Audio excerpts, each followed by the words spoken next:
My mother-in-law and my family have never had a close relationship.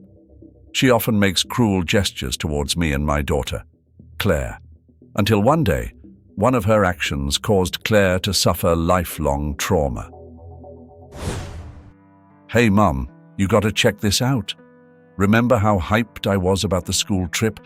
Well, it turned into a total disaster. Like, seriously, epic fail-level disaster. So, get this. About 14 minutes after I waved goodbye to Claire as she headed off on her school adventure, she comes storming back home, bawling her eyes out. I mean, talk about unexpected plot twists, right? Anyway, right after I kissed Claire goodbye, I get this call from her teacher, and let me tell you, it was all emergency, this and urgent that. Cue the panic mode. But before I could even process what was going on, bam, Claire's back home, and she's a total mess. And you want to know why? Turns out her backpack was harboring some seriously soggy surprises.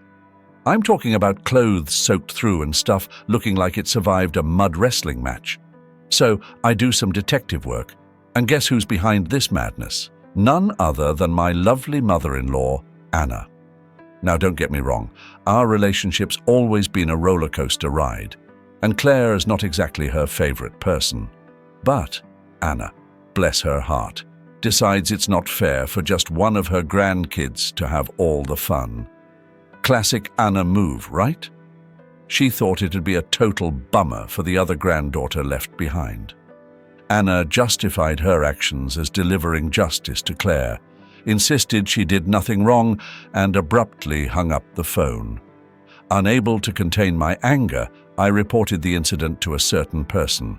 As a result, Anna ended up provoking the wrath of that individual, leading to her own downfall. I am a housewife in my 30s. I have a daughter with my husband who is in the same age group as me. Claire, who turned into a 6th grader this year, has been looking forward to her school trip for quite a while.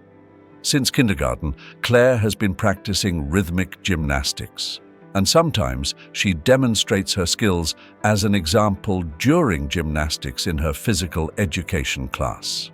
Claire, who once appeared in the local newspaper for participating in a competition, has become somewhat of a local celebrity. Once a year, there is a showcase in physical education class where each student presents his or her own creative gymnastics routine. When the time for the showcase arrives, it's so popular that students from other classes also come to watch. Despite her popularity, Claire has never been overconfident or boastful about it. Whenever asked for help, she willingly spends time with her friends, offering advice and assistance until they are satisfied. I'm grateful she has grown up to be such a considerate person. My husband and I married for love, but since the beginning of our marriage, it's been a series of never-ending problems. The issues aren't with my husband, but rather because of Anna's behavior. She believes I stole her precious son and has been causing trouble for me because of it. Initially, Anna, in exchange for accepting our marriage, demanded that we live with her in the family home as a condition. My husband had moved out of his family home to live alone when he went to college, and I was in a similar situation. Therefore, we had decided not to live with either set of parents, but to live on our own instead. Of course, we agreed that if either of our parents ever needed care or assistance due to health or other reasons, we would discuss and address the situation then. Given our perspective, we communicated that we couldn't immediately agree to the matter of living together. We could have declined right away, but we were concerned about upsetting Anna and worsening our relationship with her. Then, my father-in-law, who was present at the time, spoke up, saying that it would be too harsh to expect the young couple to live with the in-laws. He proposed that it would be better to let us live alone for a few years, offering us a lifeline in the situation. Taking advantage of that, my husband skillfully convinced Anna, and at that time the discussion of living together was dropped. After we got married, Anna kept bringing up the idea of us living together. Usually, if a parent-in-law wants to live together, he or she at least tries to be pleasant to his or her daughter-in-law. But she was the opposite. You're young and a housewife must be nice. When I was your age, I worked part-time to help with the finances. I bet you keep the house immaculate. Then what's this mess? She would come over when my husband was away, find faults in everything, and leave after criticizing. When my husband was out on overnight business trips, she would stay over, claiming it was too dangerous to go back at night, forcing me to endure her endless sarcasm. I developed mild neurosis due to her excessive interference. When my husband realized it was because of her, he confronted her firmly, assuring me we would never live together. Thanks to my husband and father-in-law, they kept her at a distance, and I started to recover. Soon after, I found out I was pregnant. I was anxious about her meddling again, but she was preoccupied with my sister-in-law, Kate, who was also pregnant at the same time, and showed no interest in me. She ignored my pregnancy and birth, favoring Kate and giving her grand gifts, while barely acknowledging ours. Years went by peacefully. Our daughter grew up to be strong, honest, and full of justice. Anna believed that our not living with her precious son was my doing, that I had brainwashed him. As our daughter grew and resembled me more than my husband, at family gatherings, Anna would cold shoulder her. In contrast, she adored my niece, who looked just like Kate as a child. She would give gifts to my niece for Christmas, but not to Claire. My father-in-law would secretly give one to Claire, but if he's caught doing so, she would snatch it away, saying, "I won't give anything to the child of the woman who stole my son." When confronted by my husband or father-in-law in front of the kids, she dramatically claimed we were all ganging up on her. Claire gradually realized she was disliked by her grandmother, but she never became resentful. I'm so grateful for how well she's grown up. Just before Claire's preschool graduation, Kate got divorced and took custody of her daughter. The divorced Kate, along with my niece, moved in with my in-laws. My niece then ended up in the same school district and elementary school as Claire. They were in the same grade. My niece and Claire are in different classes, yet my niece often comes to see Claire. She frequently borrows school supplies and personal items that each student is supposed to have. I realized this because Claire's stationery was running out unusually fast. I initially suspected it might be bullying, with her things being hidden or thrown away. But it wasn't the case. Naturally, if two people share something, it runs out faster. I was relieved to learn it wasn't bullying, but I couldn't shake off this nagging feeling. I wondered if this was also a form of harassment from Kate. Anna didn't like me and Claire, often making our lives difficult with her constant nagging and harassment, especially after Kate got divorced and moved back in with my in-laws. There were frequent incidents that seemed like she was contacting me just to make snide remarks. How can someone as unimpressive as you be my brother's wife? You'll definitely be dumped eventually. As irritating as it was, I tried to ignore her, thinking she was just envious of our seemingly happy family. However, the thought of her extending her spiteful behavior towards Claire was something I didn't want to consider. I told myself that I might be reading too much into it, unexpectedly lead to consequences, but that was something to unfold a bit later. Time passed, and Claire became a 6th grader. In the 6th grade, there's a school trip. Claire had always been excited about it, especially each time she brought her savings for the trip to school. Now that she had reached the grade when the trip would finally happen, we frequently discussed where they might go in our conversations as a family. When it came to my own school days and my husband's, our daughter became curious about our school trip experiences as soon as the schedule and location were decided. Once our daughter brought home a note from school asking each family to prepare for the upcoming school trip. She and I began to prepare little by little. While she was excited and upbeat, I felt a bit worried. Recently, there had been an incident in her class, and the parents of the children involved were called in. Claire often remarked, "Why are the boys in my class so foolish?" showing her concern about the misbehavior of some rambunctious boys. By 6th grade, it's common for girls to start showing physical changes, and some more developed girls even start wearing training bras around 4th or 5th grade. Claire, being an active gymnast, had a muscular build, so her chest area wasn't particularly mature. However, the school trip guide for parents mentioned being cautious about underwear, as the trip involved several nights' stay and girls would be in separate rooms from boys. It also advised that girls not used to wearing bras should start getting accustomed to them. The guide also contained information about menstruation. These letters from school would inevitably be read by curious children. It seems that some mischievous boys reacted to the words "period" and brought and started teasing girls who were more physically developed or harassed them out of sheer curiosity. I had already talked to Claire about the changes her body would undergo as she grew older.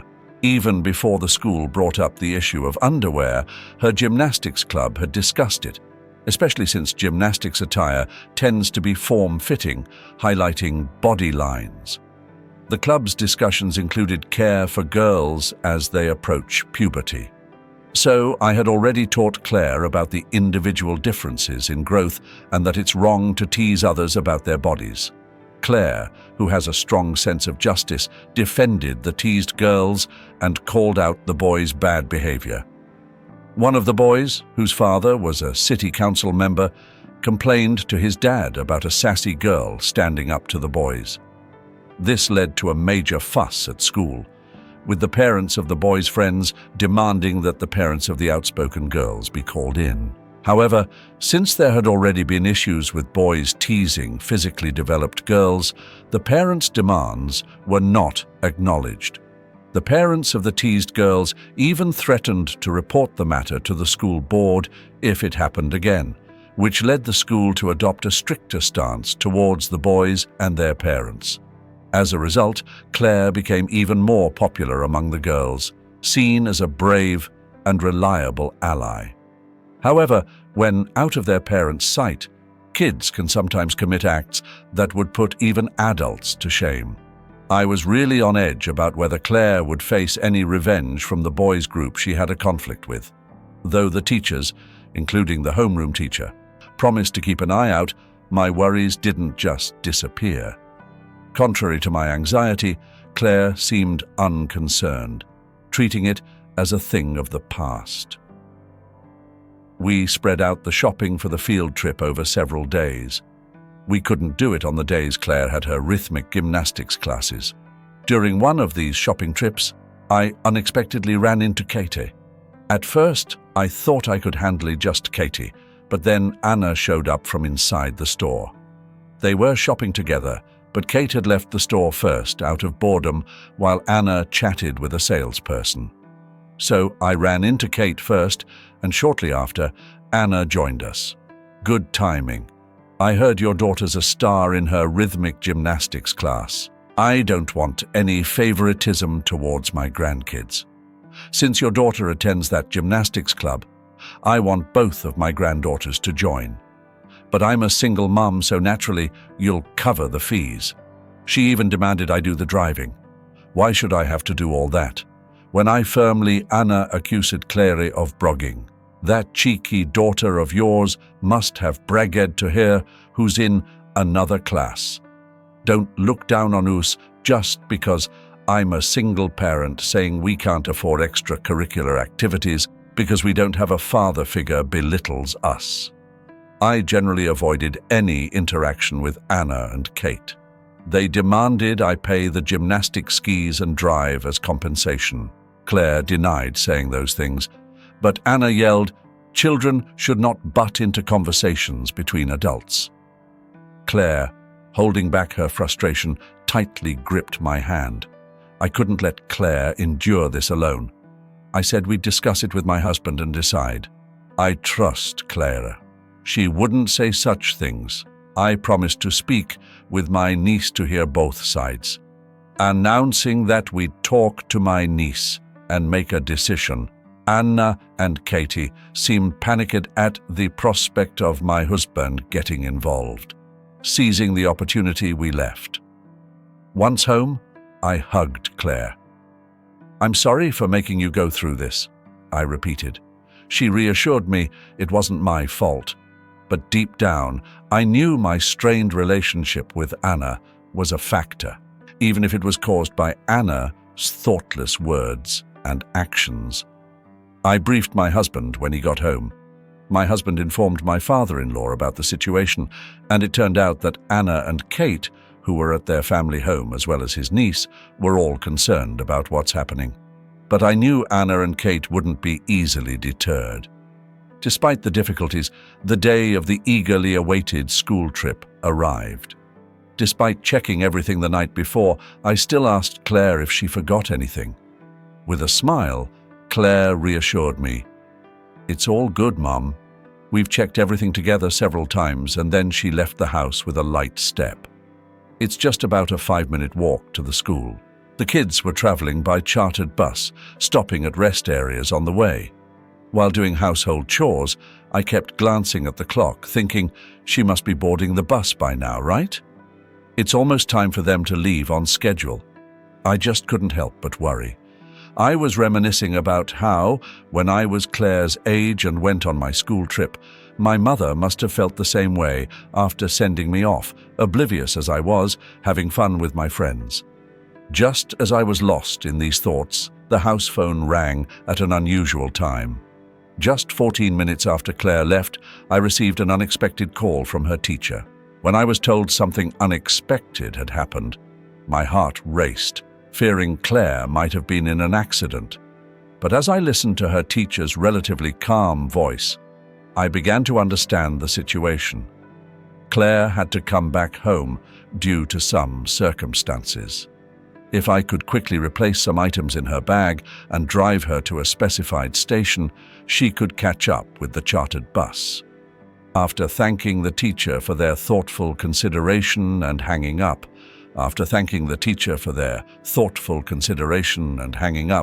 I quickly found suitable replacements for the items she was supposed to take on the trip. As I was in the middle of changing clothes, Claire returned home crying. I knew some of the details from the teacher, but seeing Claire's state was different from what I had been told. Just 14 minutes earlier, she had left the house looking bright and energetic. The only difference now was her tears instead of a smile. I asked her what happened, and she told me to look inside her backpack. When I checked, I found the interior slightly damp, though not enough to seep through to the exterior. The backpack, originally waterproof, had been further sprayed inside by my husband, anticipating any unforeseen events. Fortunately, only the inside of the backpack was wet as the waterproofing held up, affecting only the items that weren't waterproof. Claire, crying, told me that Anna had come to see off her cousin and had poured juice into her backpack. Aware that her own grandmother didn't like her, Claire assumed she had come to see off her cousin, not her. So, engrossed in conversation with her friends from the same group, she didn't notice Anna standing behind her. It was her friend who was talking to her that noticed and said, "Hey, there's an unknown old lady touching your backpack." By the time she turned around, something had already been put in, and when she checked, she found the inside of her backpack was wet. Claire, understandably upset, confronted Anna, but she dismissed it as an accidental spill and left. I reassured Claire, telling her I would speak to Anna and encourage her to reset her mood and enjoy the school trip. I prepared a smaller backpack I normally use, filling it with substitutes for the original items and new spare clothes we had bought as reserves. Claire, regaining her spirits, helped me pack quickly, and we hurried to the car to drive to the designated station. We arrived before the bus, which we were grateful for. Claire boarded the bus, was greeted by her friends and waved at me multiple times as she set off on the school trip.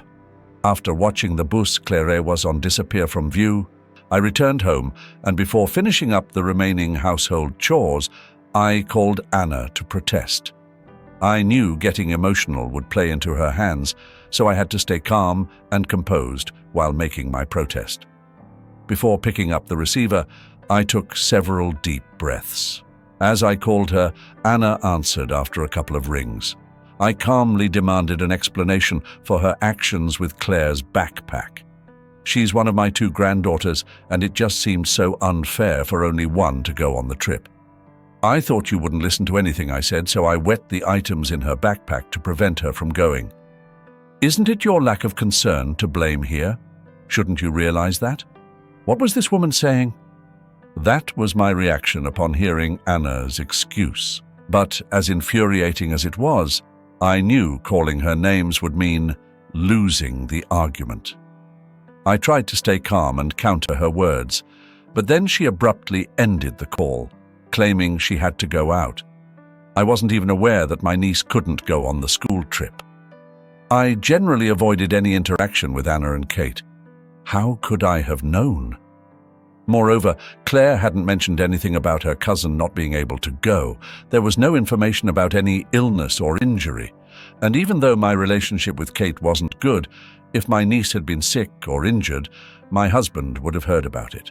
My husband would have surely shared such information with me, at least for the sake of keeping me informed. The anger inside me was boiling, and just then my niece called. She confessed to feeling envious after seeing how excited Claire was about the trip. I generally avoided any interaction with Anna and Kate. However, she was told by her mother that she couldn't go because they hadn't made any payments for the trip. Anna, upon hearing this, decided that since my niece couldn't go, it would only be fair if Claire also had a painful experience.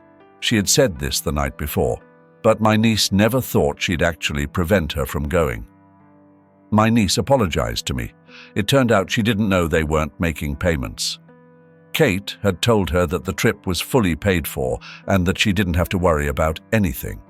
So my niece believed what she was told, but as the school trip drew near, she was confronted with the fact that no payment had been made. What a cruel thing for Kate to do.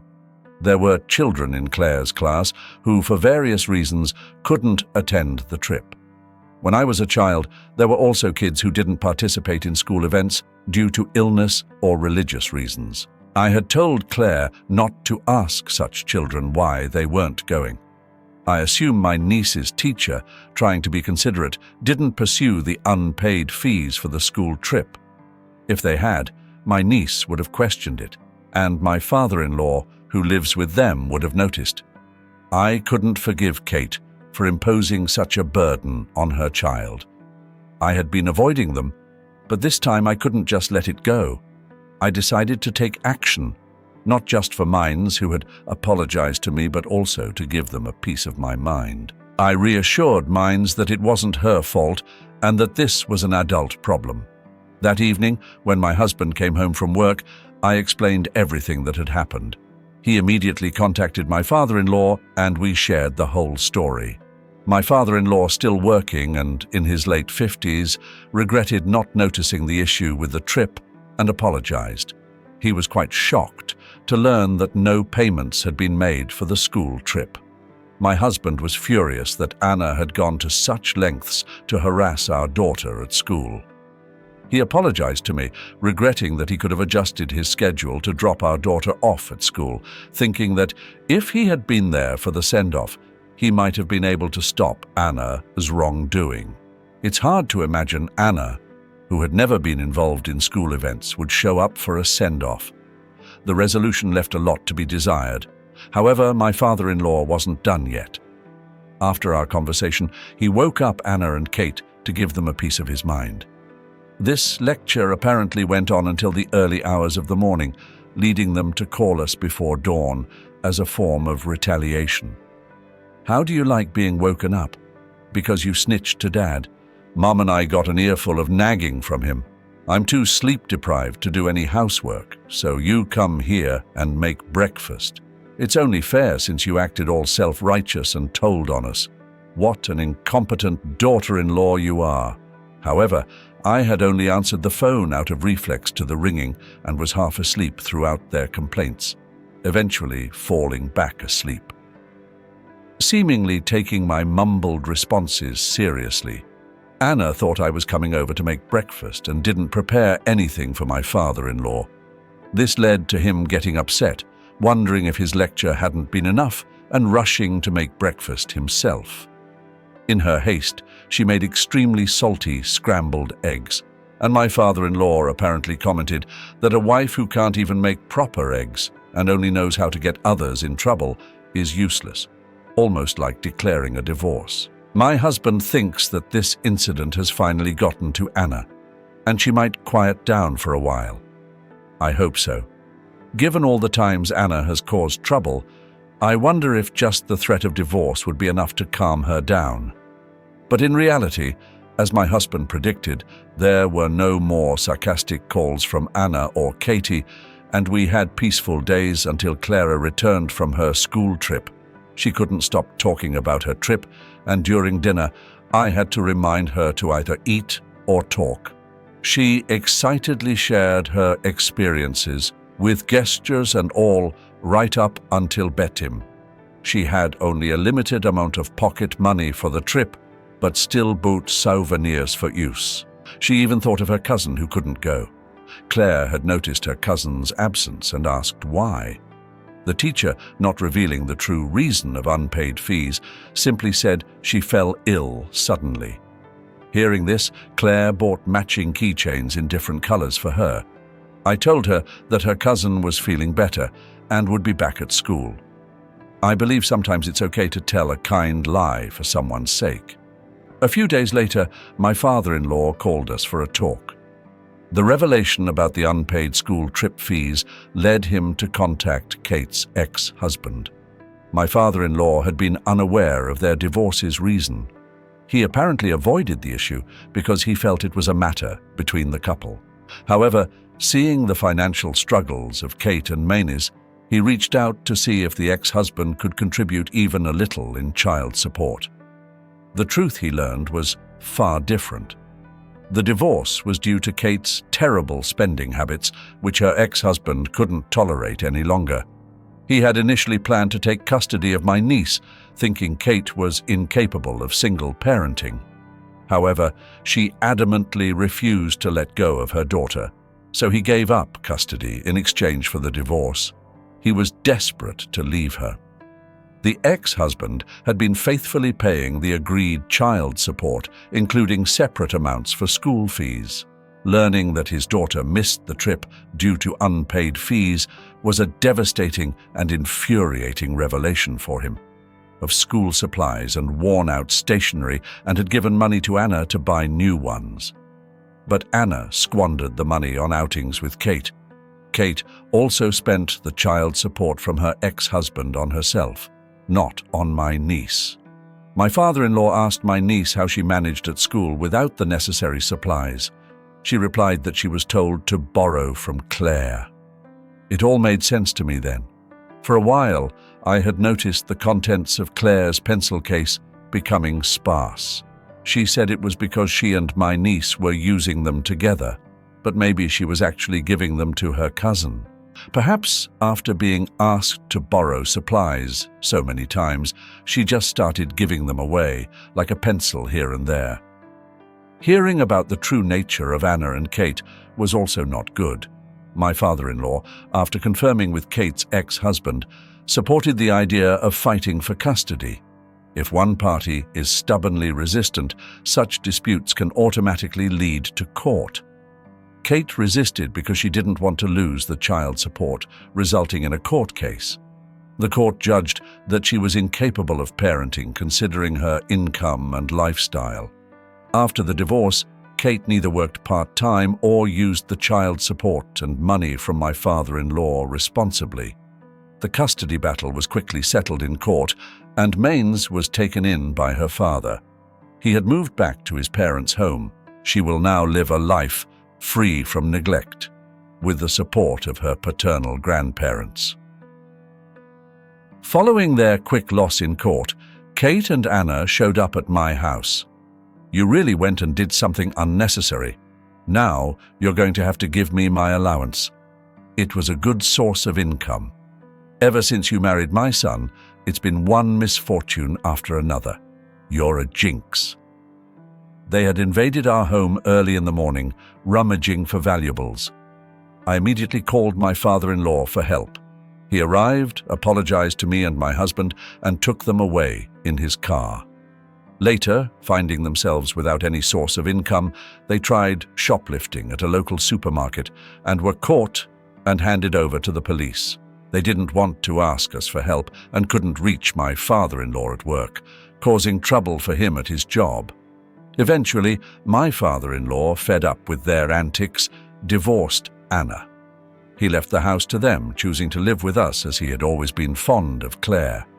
Anna took as much as she could from the divorce settlement, but spent it all without thinking of the future.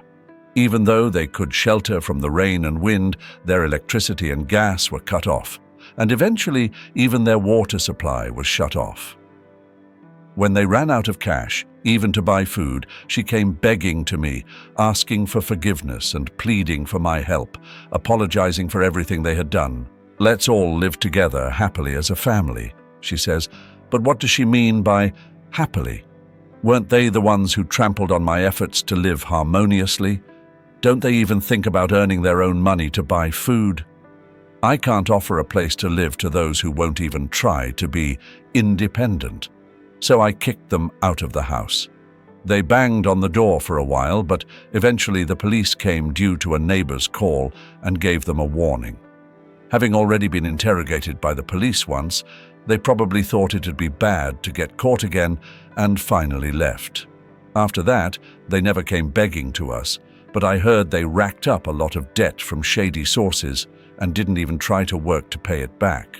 In the echoes of their former home, where once demands for repayment loomed large and angry voices pierced the air, now only silence reigns. Marion and Kate, elusive as shadows, have vanished from sight. Their whereabouts remain a mystery, and frankly, I have no desire to uncover the truth. My niece, left in the wake of their departure, has found solace with her father and adapted to a new school. Yet, despite the upheaval, she and Claire maintain a steadfast connection. Their bond strengthened through letters and late-night calls. Plans for a joint excursion are in the works, a testament to the newfound harmony in our fractured family. As I observe these developments, I can't help but feel a glimmer of hope for the futures of both my niece and Claire.